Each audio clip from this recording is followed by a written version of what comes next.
Bonjour et bienvenue sur la chaîne de Captain Philo. Aujourd'hui, nous allons nous demander ensemble s'il est préférable de vivre dans l'illusion plutôt que dans le monde réel. L'illusion, comme l'indique son étymologie, se joue de nous. Elle nous trompe, nous abuse en nous éloignant du réel, en le déformant. Quand on parle d'illusion, on peut penser d'emblée aux illusions d'optique. Par exemple, celle d'un mirage en plein désert, comme nous pouvons le constater avec les Dupont et Dupont dans Tintin au pays de l'or noir. Les Dupont et Dupont confondent l'apparence avec la réalité. Ils sont trompés sans cesse par ce qu'ils voient. Une oasis. Oh, regarde! Une oasis! Nous allons nous y arrêter pour y remplir le radiateur. Oh!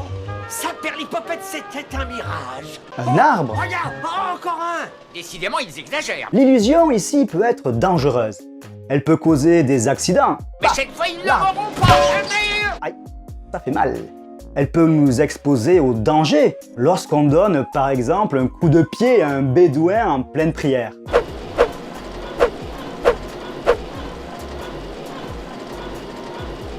Il serait alors beaucoup plus profitable pour nous de vivre dans un monde réel pour ne pas être bercé par de faux semblants et ne pas, comme les Dupont, plonger dans le sable la tête la première. Plongez!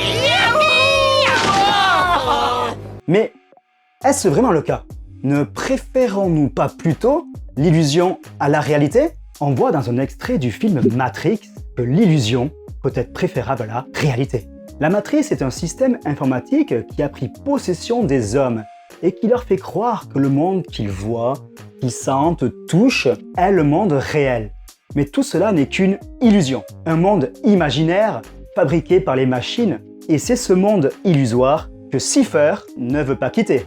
Cypher, qui se fait appeler Regan dans la matrice, est un résistant qui a combattu les machines dans le monde réel. Mais il en a marre de se battre, et c'est pour cela qu'il va passer un pacte avec les machines, représenté ici par l'agent Smith. I don't want to be rich. You know, someone important. Like an actor. Whatever you want, Mr. Regan. Okay. You get my body back in a power plant. Reinsert me into the Matrix. I'll get you what you want. Access codes to the Zion mainframe. En échange donc de sa trahison et des codes d'accès de la résistance, il pourra mener une vie de rêve dans la matrice. Être riche, devenir célèbre, tous ses désirs seront enfin comblés. Cypher a donc fait son choix. Il veut rester dans la matrice. En tant qu'ancien résistant, il a expérimenté les deux mondes, le monde réel et celui de l'illusion. Et il va préférer, en toute connaissance de cause, vivre dans l'illusion, à condition qu'on lui efface sa mémoire bien sûr, et qu'on lui fasse oublier le monde réel. Dans la matrice, il pourra ainsi continuer à pouvoir manger de bons petits plats, certes illusoires, mais c'est le rôle des machines de lui faire croire qu'il est en train de déguster une entrecôte bien juteuse. Plat qu'il ne trouvera jamais dans le monde réel, car celui-ci est un monde totalement dévasté par la guerre. Ça, c'est le monde que tu connais, le monde tel qu'il était à la fin du XXe siècle. Il n'est plus aujourd'hui qu'une parcelle de la simulation neuro-interactive que nous appelons la matrice. Voici le monde tel qu'il existe aujourd'hui.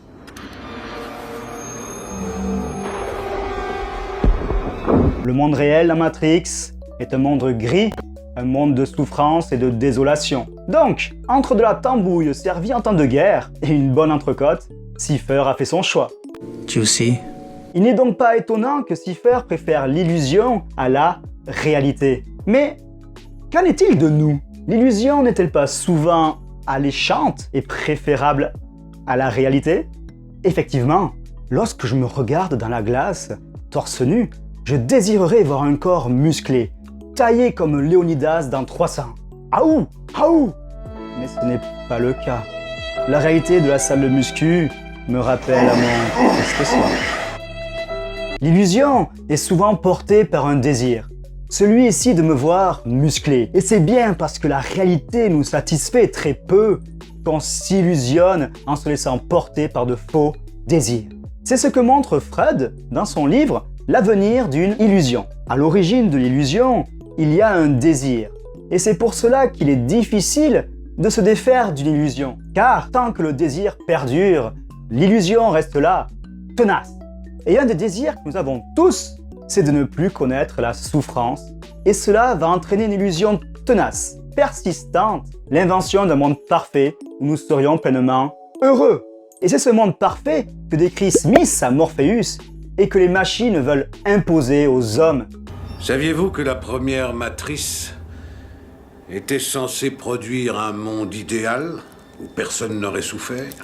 Le bonheur parfait pour chaque être humain. Mais qu'en est-il de ce monde parfait vanté par l'agent Smith? L'est-il vraiment? Si c'est le cas, on ne comprendrait pas pourquoi les hommes se battent pour sortir de la matrice. Pourquoi les hommes préfèrent affronter les machines plutôt que de rester prisonniers de l'illusion. Pourquoi Morpheus s'évertue à chercher l'élu qui sauvera l'espèce humaine. C'est même cette résistance de l'homme face à la machine qui a entraîné l'échec de la première matrice, comme l'explique l'agent Smith à Morpheus. Le bonheur parfait pour chaque être humain. Ce fut un désastre. Personne n'a accepté ce programme, une catastrophe pour les récoltes. Les hommes se battent alors contre ce monde de rêve. Mais dans quel but? Comment peut-on expliquer cette lutte? On va essayer de comprendre cela à travers l'anime Naruto et l'intervention de son grand méchant, Madara Uchiwa. Madara a les mêmes intentions que l'agent Smith et les machines dans la matrice. Construire un monde parfait en plongeant les hommes dans une illusion permanente. Il faut savoir que dans Naruto, le clan Uchiwa, auquel appartient Madara, est réputé pour utiliser des sorts de dojutsu très puissants. Le dojutsu, c'est la technique d'illusion qui est utilisée pour contrôler et manipuler un individu sans qu'il s'en rende compte.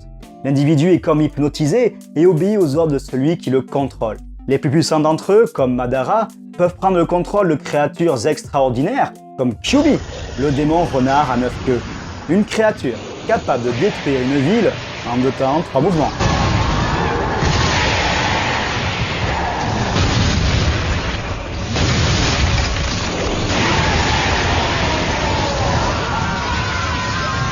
On n'a vraiment pas envie de le croiser près de chez soi. Madara veut également, et c'est son grand projet, créer une illusion qui unifierait le monde, ce qu'il appelle le projet Œil de Lune.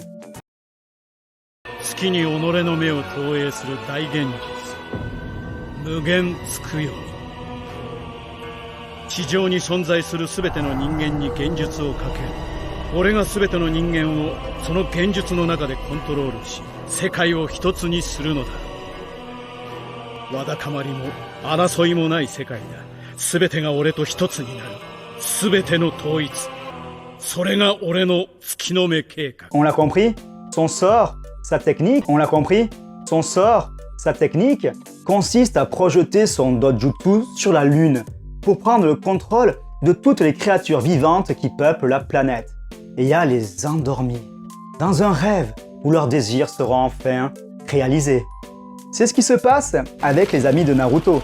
On voit Kiba devenir enfin Hokage, Hinata déclarer sa flamme à Naruto, et Lee arriver enfin à battre ses rivaux. C'est donc pour le bien de tous que Madara agirait, pour donner naissance au monde idéal, parfait qu'il recherche.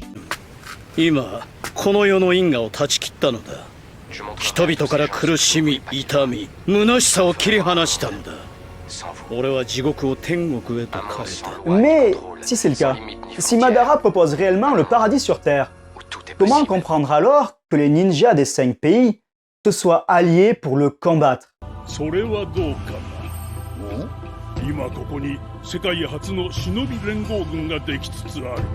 Comment comprendre également que Naruto considère le monde de Madara comme un tas de mensonges? Pourquoi alors ce bonheur ne serait-il qu'un bonheur illusoire et mensonger? Tout d'abord, les intentions de Madara ne sont absolument pas louables du tout. Sous prétexte de donner aux hommes un monde sans souffrance, il ne fait que satisfaire son désir de puissance.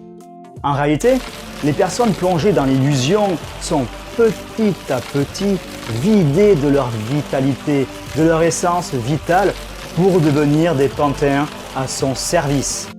Et c'est ce qu'on retrouve dans Matrix.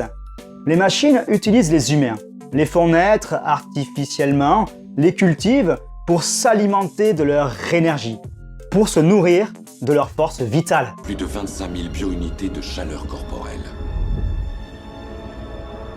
Combinées grâce à une forme de fusion, les machines avaient trouvé là plus d'énergie qu'il ne leur en faudrait jamais. Attention alors à ne pas vivre dans un monde trop virtuel, à ne pas se laisser trop submerger par l'illusion. On risquerait d'être transformé en zombie, vidé de toute conscience de soi et de toute forme de liberté.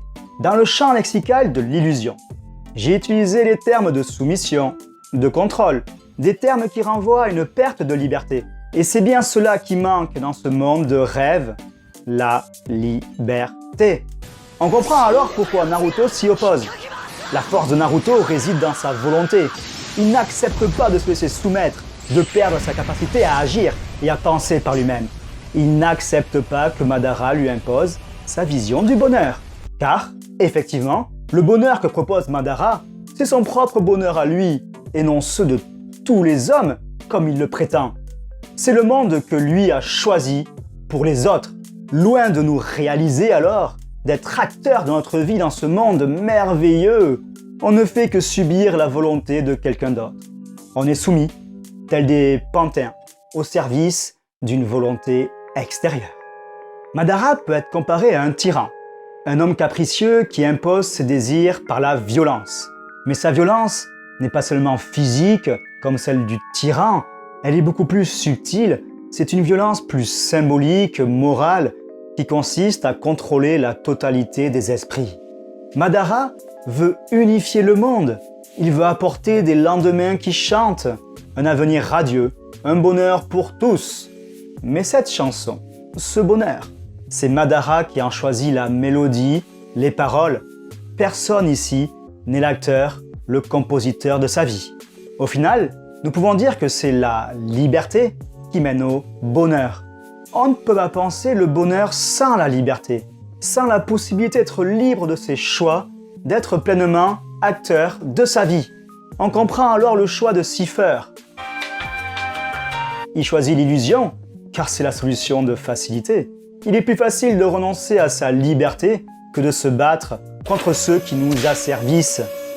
Madara nous propose enfin un monde sans souffrance.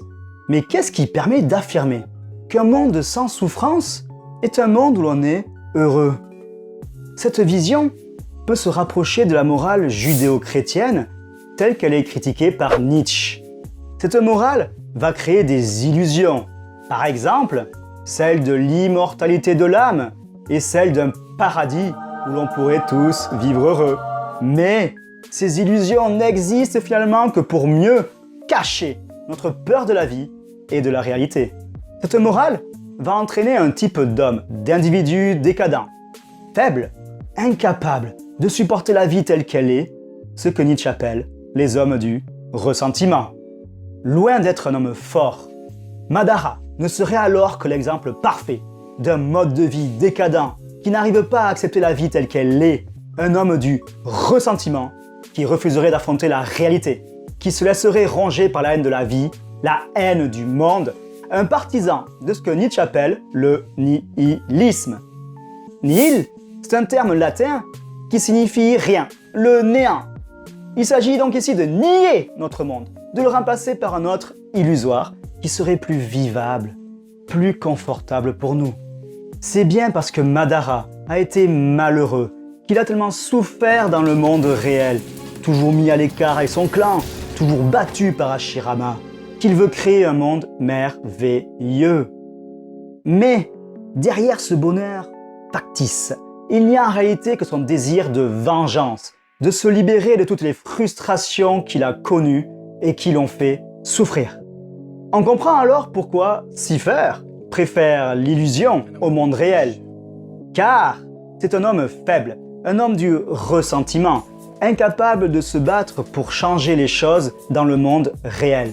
Cypher et Madara n'arrivent pas à supporter le monde réel, ils ont peur d'affronter la réalité avec son lot de souffrances et de désillusions. Qui est alors ici l'homme fort, libre et puissant? Il s'agit bien sûr de Naruto ou de Neo dans Matrix. À l'inverse de Madara ou de Cypher, ils savent endurer les épreuves et la vie telle qu'elle est, sans invention d'artifice, d'illusion ou d'arrière-monde. Mais bon, tout le monde n'est pas Naruto. Tout le monde n'est pas Neo. Et on comprend alors tous la lassitude de Cypher et le désespoir de Madara envers l'humanité. Effectivement, la partie serait gagnée pour les machines et Madara, si on ne pouvait rien changer de notre réalité. Mais c'est bien porté par cet espoir que les hommes combattent les machines et Madara. Et cet espoir est symbolisé par l'alliance entre les différentes nations ninja, une alliance nouvelle, dont on ne connaît pas le véritable potentiel, une alliance qui pourrait créer des miracles. Et le miracle de cette alliance, ce serait de vaincre Madara, de ne pas subir son envoûtement, son illusion, mais également d'arriver enfin à atteindre dans le monde réel une véritable paix. Il faudra alors à travers tout notre courage montrer à Cypher et à Madara que tout est possible.